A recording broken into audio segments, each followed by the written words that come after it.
Up next is Sylvain talking to Chief Kiapilanoq and Irene-Maus about indigenous economy and currency. Hi everyone, my name is Sylvain Zimmerman and I'm here for Access TV with my friends Irene and Chief Kiapilanoq, and I would like you to introduce yourselves with your names and titles, how you say them. Irene? My name is Irene-Maus Gravenhorst Kiapilanoq. Kiapilanoq is the English version, and I'm Kiapilanoq's significant other. Chief Kiapilanoq? And my real name is Siyam Kiapilanoq, but I go by both the English version of Kiapilanoq and both. So the Siyam is a rank of medicine man and leader of the Squamish from years ago. It's hardly used now, I think. Yeah. So, Chief Kiapilanoq, I would love to have you explain to our audience why it's actually wrong to call you a hereditary chief and what it means to be a Siyam. Well, according to my grandfather, no, he was 200 years old, or just about, when he died in 1959. We did not have any chiefs here with the Squamish. It's a method they've been using, and we know who they are, for divide and conquer. So there's so many chiefs, and now there's no Indians. How's that for? Yes, and what is the significance of Siyam? Well, it's just the rank and medicine man, the rank of my rank with the nation is the top. Yeah. So if I call you Chief Kiapilanoq, is that actually not a good thing to say? Well, to be recognized, I've been called that. I'm not going to complain about it, but I just wanted the people to know that we didn't have chiefs. And it was it's the wrong word for what you had. Right. Yeah. Well, today we're actually going to be speaking about an initiative that you have started, which is your own banking system, really. And so maybe I'd like to go to you, Irene, for the beginning, to have you explain to us what it is that this banking system is doing or is going to do, and how it compares with the kind of currency that the people on Salt Spring Island, for example, have already coined. Like, maybe it's just to explain what it is, how it's different, similar, and so on. Okay.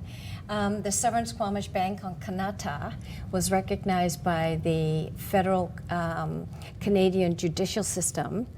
And as a fiduciary custodian bank, we have our own currency, the Sovereign Squamish currency, or the Sovereign Squamish credit, or the Sovereign Squamish dollar, however you want to define money as. And what we have done is we have notified the IMF and the International Court of Justice of our position with our banking system. Why it is different from the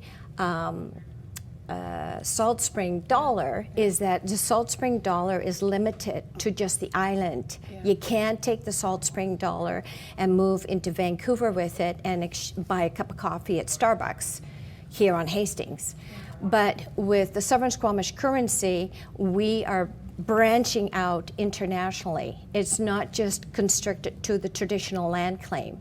It goes everywhere.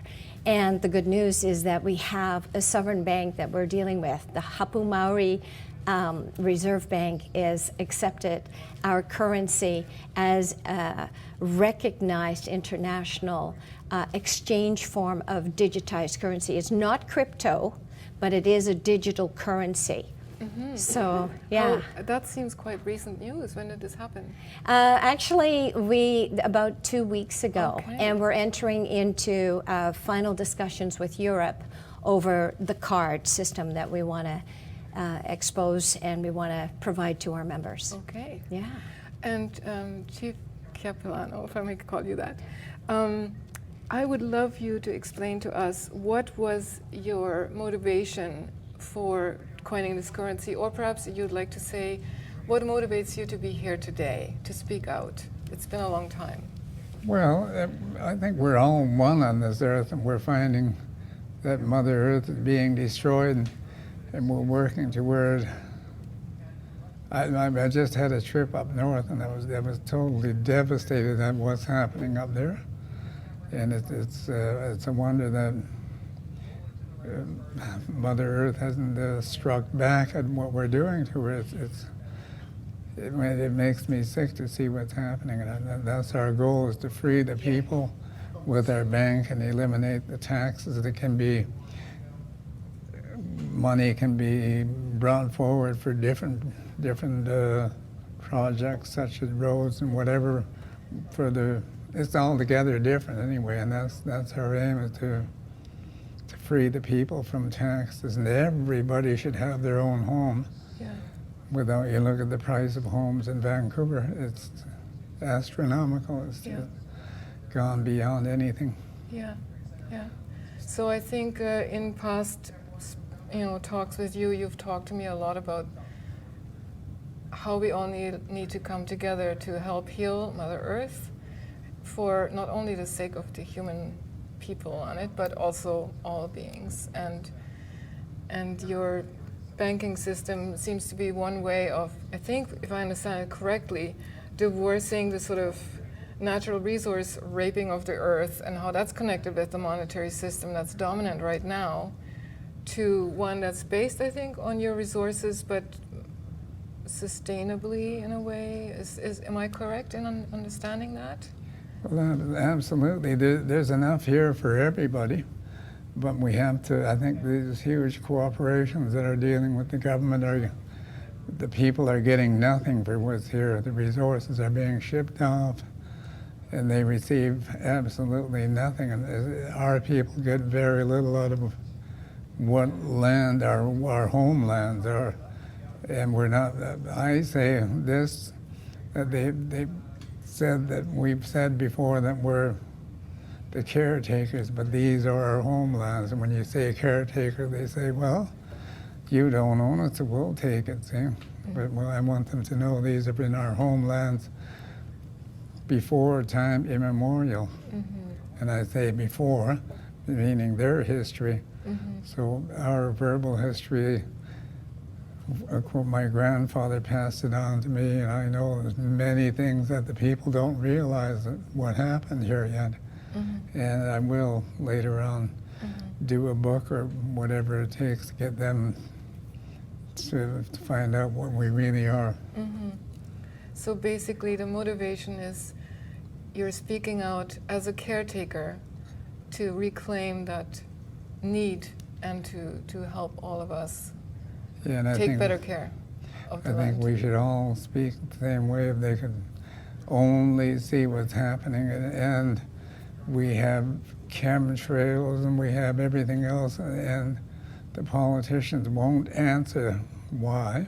I've asked a few of them, and that's none of their business. Well, it's got to be somebody's business.